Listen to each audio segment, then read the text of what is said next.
নমস্কার বন্ধুরা। কলকাতার কাছেই নদী, আর সেই নদীতে পাওয়া যাচ্ছে সোনা। নদীর নিচে নাকি সোনার খনি আছে। হ্যাঁ, অনেকেই বলছেন অনেকে টুকরোও পান সোনার। তো কোন নদী, কিভাবে পান, সবটাই আপনাদেরকে বলবো। কিন্তু তার আগে চলুন এমন একটা নদীর কথা বলবো যেটা আমাদের সোনার থেকেও দামি। বলুন তো কোন নদীর কথা বলছি? ঠিক বলেছেন, গঙ্গা নদী। গঙ্গা নদী, যে নদী স্বর্গ থেকে নেমে এসেছে। সোনা পাওয়া যাচ্ছে নদীতে, সেটা না হয় একটু পরে বলছি। ভাগীরথী নদীর কথা বলি। ভাগীরথী নামে কেন পরিচিত গঙ্গা? পুরাণের গল্পটা নিশ্চয়ই সবার জানা আছে। গঙ্গা নদীর বিশেষ মাহাত্ম্য আছে আমাদের দেশে, কিন্তু গঙ্গা কিভাবে পৃথিবীতে নেমে এলো, পুরাণে সেই অবাক করে দেওয়া গল্পটা অনেকেই জানেন, আবার অনেকে হয়তো জানেন না। ভগীরথ নামে এক রাজা গঙ্গাকে স্বর্গ থেকে পৃথিবীতে নামিয়ে আনেন। হিন্দুদের কাছে গঙ্গা শুধু একটি নদী নয়, একে মা হিসাবে মনে করা হয়।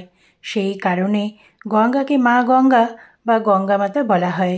মনে করা হয় গঙ্গার জল সর্ব পাপনাশিনী। গঙ্গায় স্নান করলে সব পাপ ধুয়ে মুছে যায়। আমাদের দেশের অন্যতম গুরুত্বপূর্ণ নদী হল গঙ্গা। গঙ্গোত্রী হিমবাহ থেকে এই নদীর উৎপত্তি। উত্তর এবং উত্তর পূর্ব ভারতের মধ্য দিয়ে বয়ে এসেছে গঙ্গা নদী, আর বঙ্গোপসাগরে এসে মিশেছে। আমাদের দেশে গঙ্গা নদীর সঙ্গে ধর্মীয় মাহাত্ম্য জড়িয়ে আছে অঙ্গাঙ্গিভাবে। হিন্দু ধর্মাবলম্বী মানুষেরা এই নদীকে স্বর্গের নদী বলে মনে করেন। সেই কারণে গঙ্গাকে দেবী গানে পুজো করা হয়। হিন্দুদের কাছে গঙ্গা নদী শুধু একটা নদী নয়, একে মা হিসাবে মনে করা হয়। গঙ্গা নদীর অনেক নাম আছে, তার মধ্যে একটি নাম হলো ভাগীরথী। গঙ্গার প্রতিটি নামের পেছনেই পুরাণের কোনো না কোনো গল্প আছে। আজ আমি বলবো গঙ্গা নদীর নাম ভাগীরথী কেন হলো। পুরাকালে এক রাজা ছিলেন, তার নাম ছিল ভগীরথ। সাগর রাজবংশের এই রাজা ছিলেন অত্যন্ত জ্ঞানী এবং দয়ালু। তিনি বড় হয়ে জানতে পারেন তার 60,000 পূর্বপুরুষ কপিল ঋষির অভিশাপ ছাই হয়ে গিয়েছিল। ভগীরথের এই 60,000 পূর্বপুরুষ পাপ কাজ করায় কপিল ঋষি ক্ষুব্ধ হয়ে তাদের অভিশাপ দিয়ে ছাই করে দেন। এই পূর্বপুরুষদের প্রাণ ফিরিয়ে দেওয়ার সিদ্ধান্ত নেন ভগীরথ। গুরু তীর্থলার পরামর্শ মেনে ব্রহ্মা ও বিষ্ণুকে তুষ্ট করার জন্য কঠোর তপস্যা শুরু করেন ভগীরথ। মন্ত্রীর হাতে রাজ্য চালানোর ভার দিয়ে গভীর জঙ্গলে গিয়ে তপস্যা শুরু করেন তিনি। ব্রহ্মা ও বিষ্ণু তার কঠোর তপস্যায় তুষ্ট হয়ে তাকে দেখা দিয়ে বর প্রার্থনা করতে বলেন। ব্রহ্মা ও বিষ্ণুর কাছে তার ছাই হয়ে যাওয়া 60,000 পূর্বপুরুষের মুক্তি প্রার্থনা করেন ভগীরথ। ব্রহ্মা ও বিষ্ণু জানান যে একমাত্র দেবী গঙ্গা তাদের মুক্তি দিতে পারেন। সে কথা শুনে গঙ্গার তপস্যা শুরু করেন ভগীরথ। গঙ্গা দেখা দিলে তাকে পৃথিবীতে নেমে আসার জন্য তিনি প্রার্থনা করেন। গঙ্গা বলেন যে তিনি পৃথিবীতে নেমে আসতে পারেন, কিন্তু তার প্রচণ্ড স্রোতে পৃথিবী বন্যায় ভেসে যাবে। তখন ভগীরথ মহাদেবের কাছে গিয়ে তার সাহায্য প্রার্থনা করেন।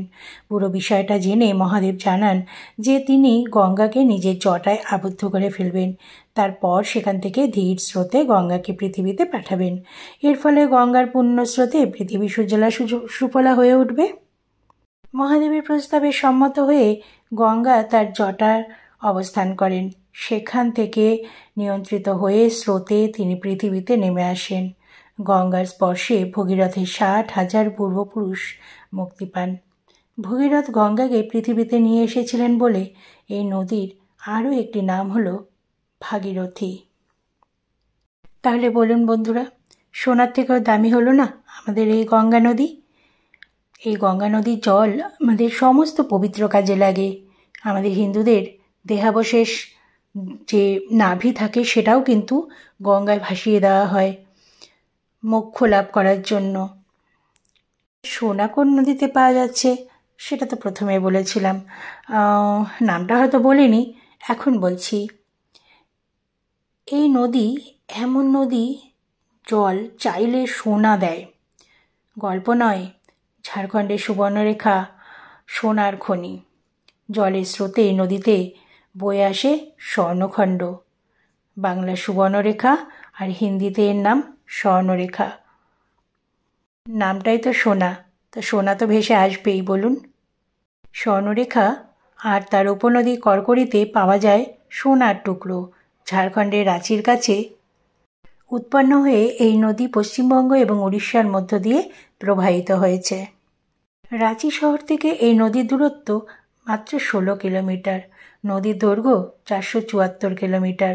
দীর্ঘদিন ধরে সুবর্ণরেখার স্রোতে সোনা বয়ে আসার রহস্য উদ্ঘাটন করতে চেয়েছিলেন বিজ্ঞানীরা, কিন্তু তারা কোনো রকম জুৎসই কোনো উত্তর দিতে পারেননি। ভূতাত্ত্বিকদের মতে সোনা আছে এমন পাথরের ওপর দিয়ে সুবর্ণরেখার জলের স্রোত প্রবাহিত হয়। জলের ঘর্ষণে কুচি কুচি সোনা আসে সেই জলের মধ্যে দিয়ে। জানেন বন্ধুরা, এলাকাবাসীরা কিন্তু বিকল্প আয়ের উৎস খুঁজে পেয়েছেন এই নদী থেকে। একখণ্ড ধানের মতো সূক্ষ্ম সোনার কুচি পাওয়া যায় সুবর্ণরেখার জলে।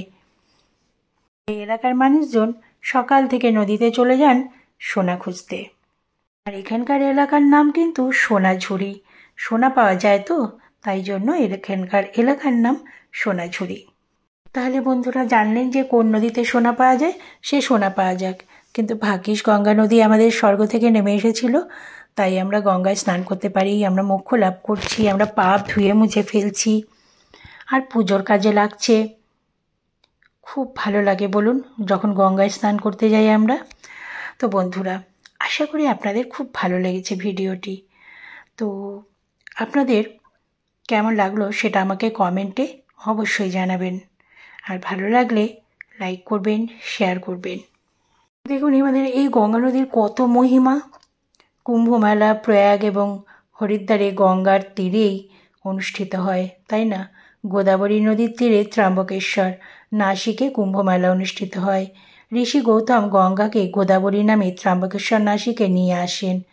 ব্রহ্মপুরাণে বলা হয়েছে বিন্ধ্য পর্বতের উপরে গঙ্গা গৌতমী বা গোদাবরী নামে পরিচিত।